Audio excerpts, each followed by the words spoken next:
The Olympic opener happened this weekend. It was absolutely beautiful and very inclusive. But we're reminded the amount of pressure Black Olympians face, not only on the court, but also off the court.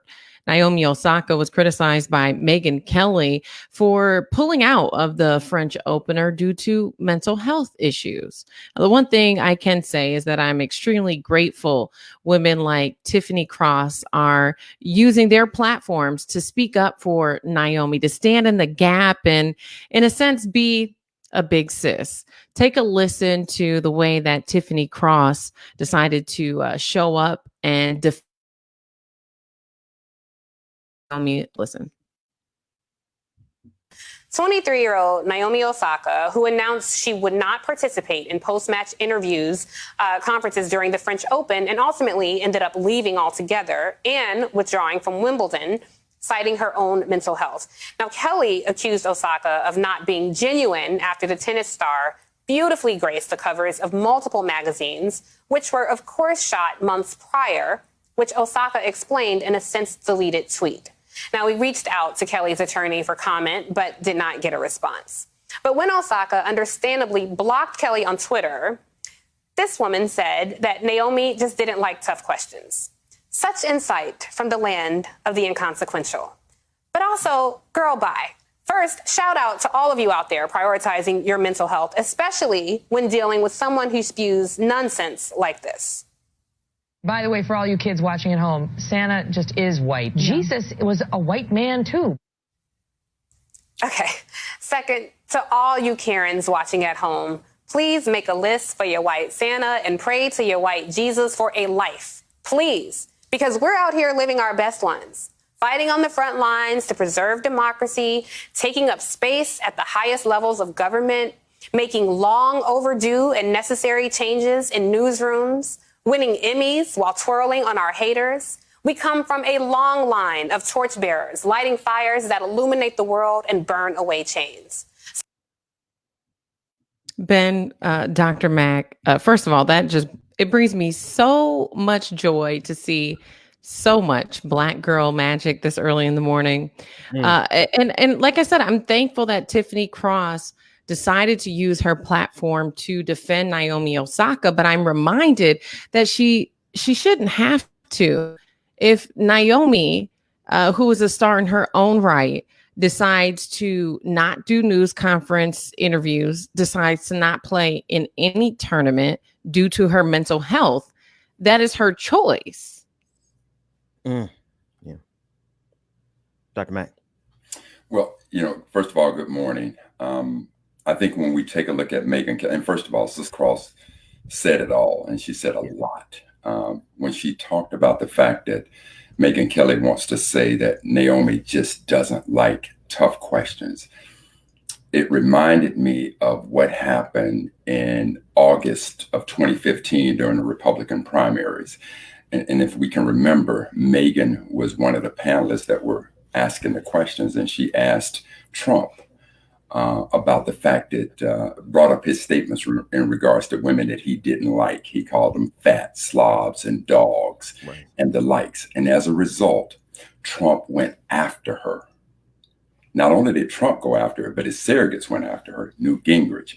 So when he went after her, Megyn basically gave us the playbook of why she's acting the way she's acting now. And she said that neither her nor Fox News wanted, quote, any sort of war with Trump, because that's what they got. Yeah. And when she got this kind of backlash, and it made her back down on it. But then not only did it come after Trump, it came from Newt Gingrich. And remember that Newt said, when Megyn asked the tough questions, if you will, about Trump and his sexual advances, or accused him of his sexual improprieties with women, Newt, the Speaker of the House, then said, she's fascinated with sex. And then Megyn came back and said, no, I'm not fascinated with sex. I'm fascinated with the protection of women. She said that. So now the question has to be, Megyn, where is your protection of Naomi? Where's your protection there? So now when she starts this type of attack against Black folk, Black women, she's with Fox News. When she gets that kind of blowback from Trump and Fox News, now she leaves them and she starts going to, quote, the fake news sources. Remember the interview she did with Charlie Rose, where she's now trying to explain everything. But when she spoke with Charlie Rose, she basically told us, she told the whole world exactly what this was about, because it dawned on her. And she said to Charlie Rose, all of a sudden, I became the story. I didn't want to be the story. And she realized, as Sister Cross said, she's so irrelevant. This Karen is so irrelevant that she realized that in order for her to become relevant, she now needed to become the story. So she went inside acting as Pavlov's dogs. She went inside the playbook of her trainer, Fox, Trump, saw his playbook, appealed to that base, and that is what we're now seeing. But again, remember what she said. I'm fascinated not with sex, but with the protection of women. Where is that protection now? That's a great question. Ben? I want to extend it to the idea that she considers herself a professional to begin with. Megyn Kelly considers herself to actually be talented to begin with. She's a political apparatchik, nothing more. And she found out very quickly when she left Fox News that the rest of the world doesn't play the kind of tomfoolery that they play over at Fox News. She went to NBC, which she also at one time regarded, or at least Donald Trump regards as fake news. And she went there in order to try to rebrand herself, thinking that her success on Fox News, being the white face of white supremacy at Fox News, saying Santa Claus is white, who cares? Jesus is white, he's not, who cares? But she tried to take that over to Fox News and this over to NBC News. And this is what happened. This is how the mediocrity of whiteness is rewarded in this country. After 2 years of flat ratings and controversy, because as you said, Brother Mack, she realized now she has to make herself the story. Didn't work for her at Fox News, except for the fact that her mediocrity allowed her to walk away with a $69 million contract paid, that will be paid in full if it has not been completed, paying out to her. She got that simply for the strength of her mediocrity. And she has the nerve to criticize the professionalism of Naomi Osaka. I'm with Tiffany Carl Skirby. And I think that is very inhumane to step on someone's toes when they are trying to just take care of their mental health. I think that it is very inconsiderate. I think that, especially given her age, Naomi Osaka is a young woman. She's a young athlete. She's very introverted. We've all seen it. If you watched the Netflix documentary that's been done on her, she's very quiet. She stays to herself. And so I think when you hear her say that it gives her anxiety to do these news conferences after she plays, and it's hard for her, it's very understandable if you've gotten to know her in any capacity. And so to hear this young woman, especially when you think about the amount of suicide, rates increasing among young people, right? This is a serious thing. Mental health is a very serious issue. And for Megyn Kelly to come and bully this young woman who's only trying to prioritize her mental health, it feels, it's ugly. You don't go pick on someone who's saying, hey, I want to prioritize my mental health issues. This is hard for me. I'm having anxiety. And so Megyn Kelly, I feel like she deserves all of the criticism that Tiffany Cross sent her way. And Megyn Kelly has a lot of growing up to do.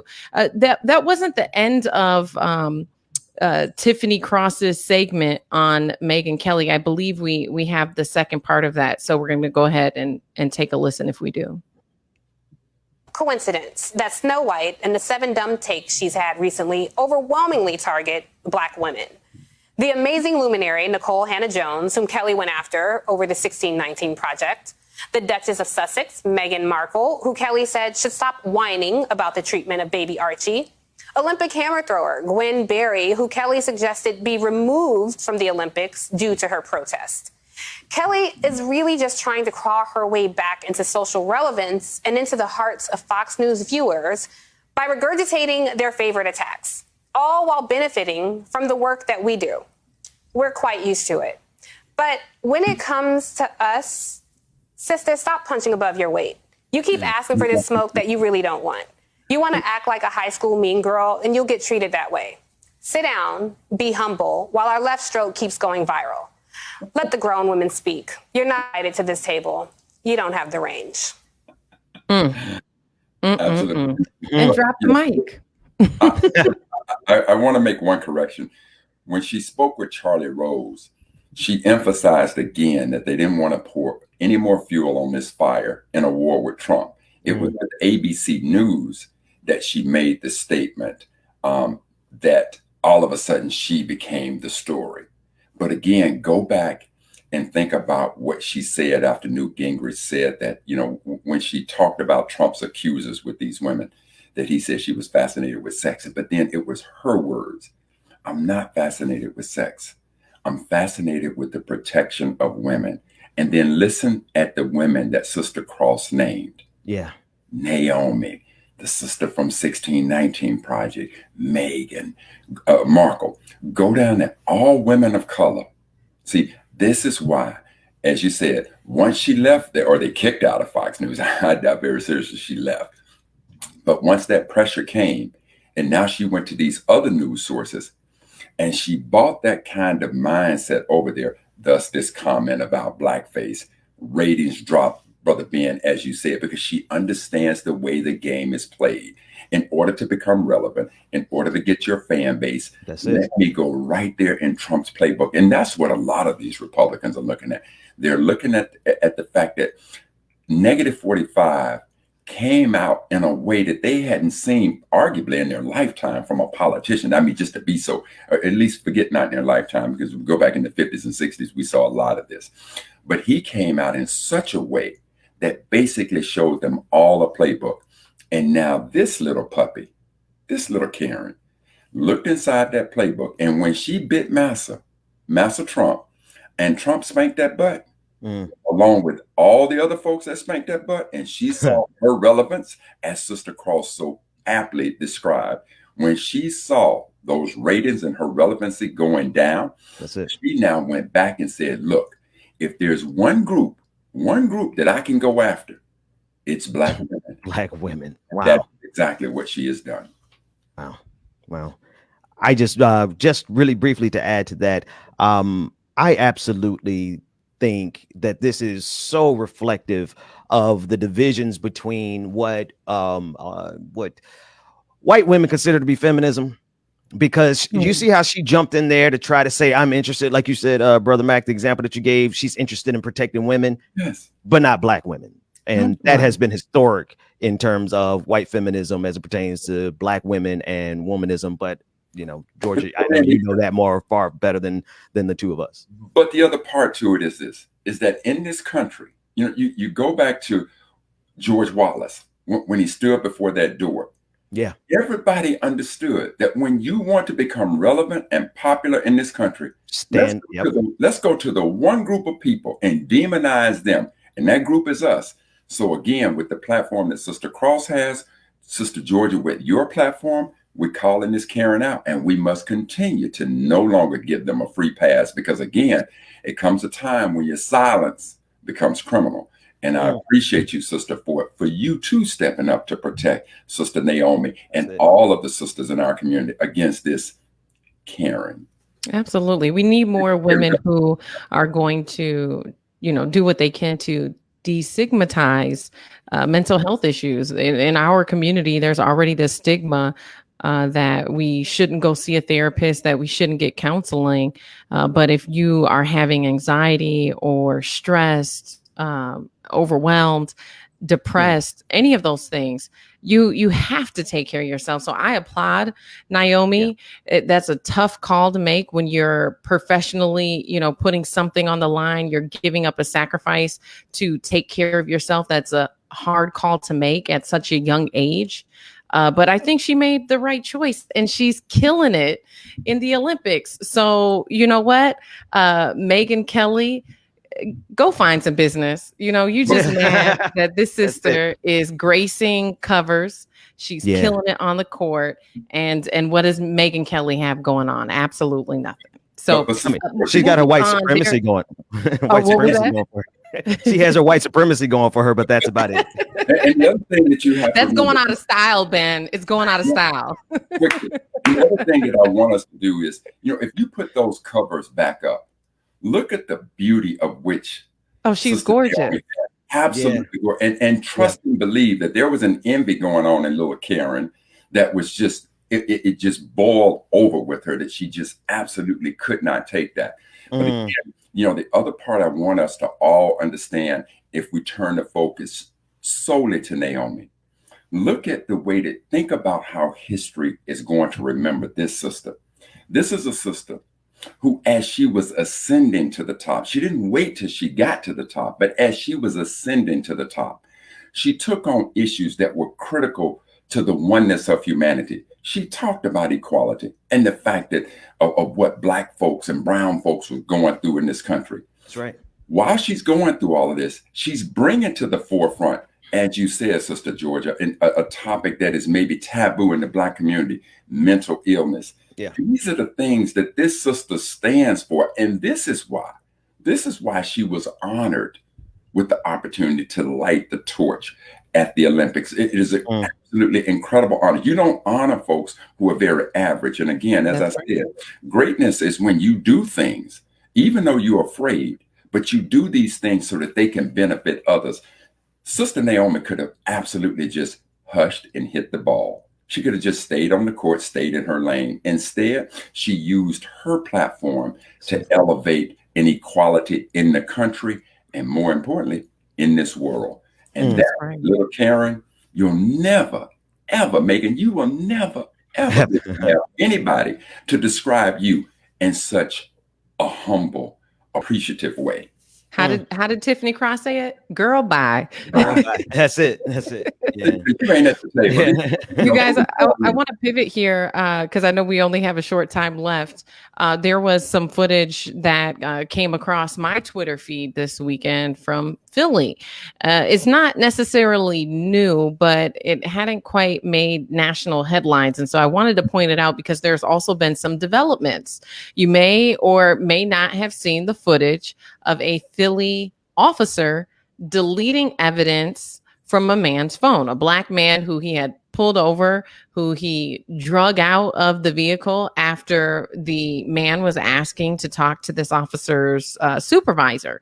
And so not only did the cop pull him out of the vehicle, but in the process, the man drops his phone. And so the cop ends up picking it up and deleting the recording of the police stop from the brother's phone. Now, what we're hearing now is after, of course, community pressure, there has been an investigation on this officer, and it sounds like the officer is now facing charges. I want you guys to take a look at the footage of when this officer, you can see here, he's getting ready to pull him out the car. But then we also have some B-roll of when the cop just straight up goes in the phone and deletes the recording. Wow. You can see here, and you can see that the phone is cracked because it was dropped on the ground. Look, the officer goes into the phone, goes into the photo album, and deletes it. Deletes the recording.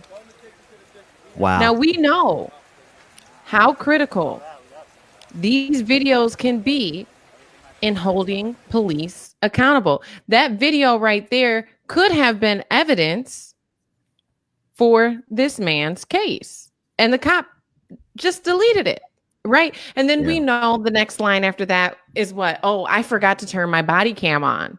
And now we have no evidence of this encounter right here, this man being drug out the vehicle. Take a listen to what the man had to say about the incident after he found out that the supervisor was aware of what was going on. Take a listen to what he had to say.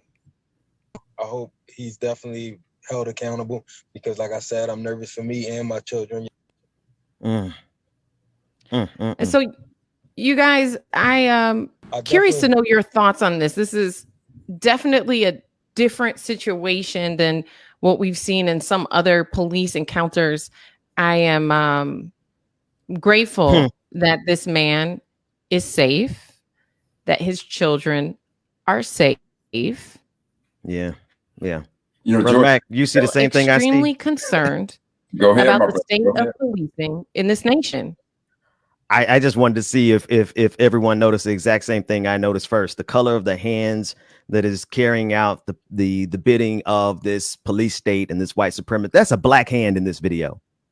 That is from my best estimation, this is a black person who is this is a black cop who is deleting the video. Am I seeing this right? Or is the pigmentation on my screen messed up this morning? Brother Mack, what do you see? Well, I won't necessarily go that I'm not that clear that it is a black cop. I'm not clear, but what I am, and let's assume that it is a black cop, or let's assume it's not. Either way you look at it, this is why I look at these. You know, I wouldn't call him a cop. This is the quintessential example of a thug. Thug is anybody who commits a heinous crime. You know, this brother, and it appears that this thug was not only deleting the videos, but he may have been deleting things that were important to this brother. You know, and as you said, Sister Ford, if something were to go wrong, now there's no evidence, your body cam isn't turned on. This is the quintessential definition of a thug. And given that this happened back in March, and this guy is on administrative leave, on restricted duty, this is why we have such a distrust for law enforcement. And although we're seeing this now, this type of thuggish behavior is played out over and over and over again. And so, being to your point, even if this guy were a black cop, think about, why did we want black folks to enter into law enforcement? They can bring some type of understanding and sensitivity to us, because we've seen the distorted, racist, brutal treatment that we've gotten at the hands of others.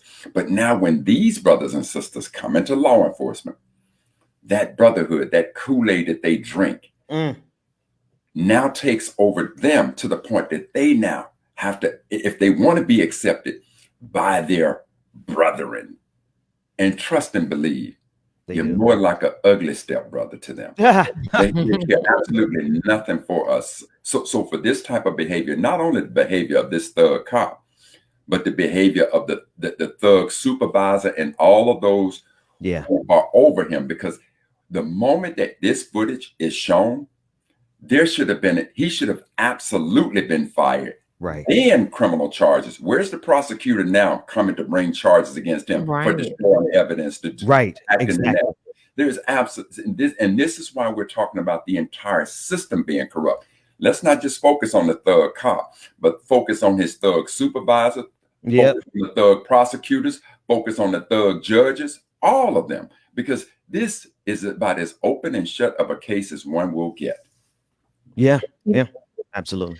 You know, and I think people always ask, you know, why do you have such an emphasis on police accountability throughout your work? And I think it's because when they're not killing us, they're doing this and they're getting away with it. And the only times when they're not getting away with it is when community is standing up, protesting and applying pressure and saying that you have to do better. We deserve better. And so now Officer Tyree Burnett is facing charges of tampering with evidence, as well as obstruction of justice. But had there not been public outcry, he would have just been on administrative duty. And so we have to continue to put an emphasis on police accountability, because when you're not watching, they delete the evidence.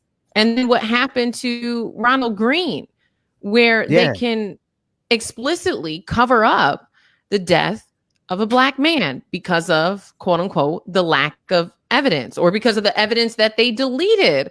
And so we cannot continue to turn a blind eye and act like we're not seeing these situations unfold. The state of policing in America has eroded to a state that has no integrity, that has no regard for Black life. And so for me, I feel like it is dangerous to not continue to put an emphasis on police accountability. Exactly. But Sister Ford, not only is it their actions, but it's also their narrative that we have to stay vigilant about. Go back to where you are. Go back to where you are right now in Minnesota. Think about what the first narrative was in the murder of George Floyd. That's it. So when people are asking, why do we focus on this? Because this problem has permeated and dealt a severe blow to our community since its advent. This is a problem that we must stay focused on in order to change this. Yeah, absolutely. Absolutely. Well, you guys know I could continue to talk about this as so much of my work has centered around police accountability. We've interviewed more than 20 moms across more than a dozen states, and they say that very thing. Especially the way that the media is used to perpetuate the police narrative in a way that oftentimes criminalizes the victim and makes the family look like they have no credibility. And so it's one thing when you just hear one case, one family in one city, in one state, but having done extensive research on this issue and interviewing families from all across this country who are all having the same experience. This is not a city department issue. This is not a state issue. This is a national a national pandemic by itself. Yes, that absolutely needs to be turned on its head. And the reality of it is, you guys, we got to keep talking about this until something changes. And right now, we're still waiting for the federal government to pass the George Floyd Policing Act. That's it. Correct. So let me say this, Sister George. When we talk about the fact that it's apparent that Black lives don't matter, I think the reason why we're looking at a pandemic in law enforcement is because the law doesn't matter to them. These thugs believe that they are above the law, which is what they do. That's exactly right. In addition to racism.